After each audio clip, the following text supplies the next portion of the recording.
Deməli, bu problem adətən, yəni səbəbi bilinməyən, ümumiyyətlə bütün müayinələrdən sonra cavablar möhtəşəmdir, amma başı gicəllənir məsələn. Bəli. Elə bir insanlar var. Daha çox vestibulyar aparatın pozulması ilə müşahidə olunan problemi daha çox görə bilirik və davamlı məsələn boynuma soyuq oldu, həmən də baş gicəllənmə başladı. Bayaq doktor qeyd elədi, el dildən deyilən osteoxondrozlardan sonra da ola bilər. Burada fitoterapiya keçməmişdən qabaq tövsiyələr verə bilərəm ki, məsələn diyetdən duzu çıxartmaq lazımdır. Duz məsələn bir su çəkicidir. Məsələn daxili qulağı çox ödemləşdirmək lazım deyil. Və ya müəyyən hərəkətlər var ki, o hərəkətlərlə bəzən olan daşlıqlar yerindən çıxa bilir, onda da ola bilir. Mən insanlar rahat anlasınlar deyə bu şəkildə izah edirəm. Onun da manevrləri var. Onlar bəzən götürür aradan. Baxın, hələ mən heç nəyə keçmədim. Qida, həyat tərzi və onun məşqləri. Bununla belə keçə bilir. Bu dəfələrlə görmüşəm.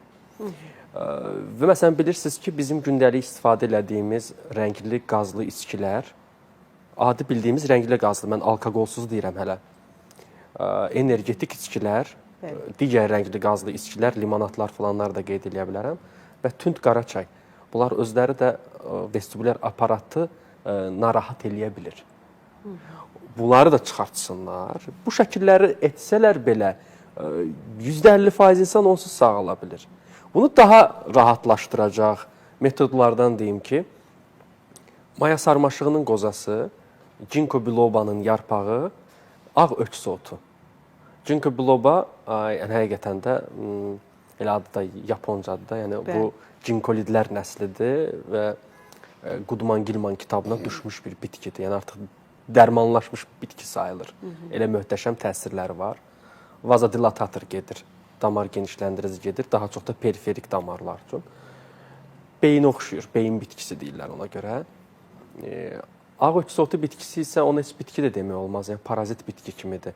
Bəlkə də görmüş olarsınız, sanki bir bitki digər bitkinin içərisində əlaqələndirən bir parazit bitki. Amma o bitki üzərində indi almanlar bir yaxşı tədqiqat aparırlar antikanser xüsusiyyətlərinə görə. Bitkidən alınmış aktiv maddəyə görə antikanser bir inyeksiyalar hazırlayırlar. Fikir verirsinizmi? Bitkidən inyeksiyaya gəlib çıxırlar. Möhtəşəm bir şeydir.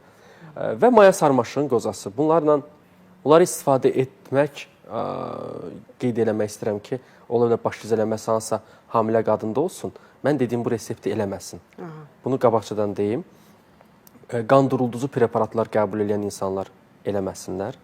Belə bir tərkib götürürük. Ginkgo biloba yarpağı, ağ öküz otu, maya sarmaşığın qozası, yemişanın çiçəkləri. Qara və qırmızı yemişan haqqında çox böyük bir fərq yoxdur. Yəni, illaki də Elnur doktor qırmızı dedi, olsun. Çiçəkləri, onların 4-ü də götürülür. Hərəsindən bir xörək qaşıq rahat götürə bilərsiniz. Kütlə etibarilə eyni qədər gəlir. Və bunları götürdükdən sonra 600 ml qaynar suda 45 dəqiqə dəmləyirsiniz. Dəmlədikdən sonra isə o qaynayan su hamamı dediyimiz, yəni vamodda qalsın. Mənim tövsiyəm nə olur? Gecədən dəmləyin, termosda qalsın. Səhər götürün, o 600 ml alınmış məhlulu 200 ml-lik stakan qədər çıxa bilir təxminən. Gün ərzində için. Gün ərzində onu çay kimi istifadə edə bilərsiniz. Bu məhsulları 10 gün istifadə edib, 5 gün fasilə verib, yenə 10 gün istifadə edib, 5 gün fasilə verib, bu şəkildə davam edə bilərsiniz. Əgər kiminsə hər hansı bir aktiv mədə xorası var və ona görə müalicə alırsa, o dövrlərdə etməməsini tövsiyə edirəm. Adətən onsuz da mədə xəstəlikləri də 2-4 həftəyə qədər müalicə alır. Bitdikdən sonra da həmən edə bilərlər. Bu bitkiləri istifadə etdikləri zaman tövsiyə eləyərəm ki, nəinki qan durulducu dərmanlar, qan durulducu digər bitkiləri də bu işin içinə salınmasın.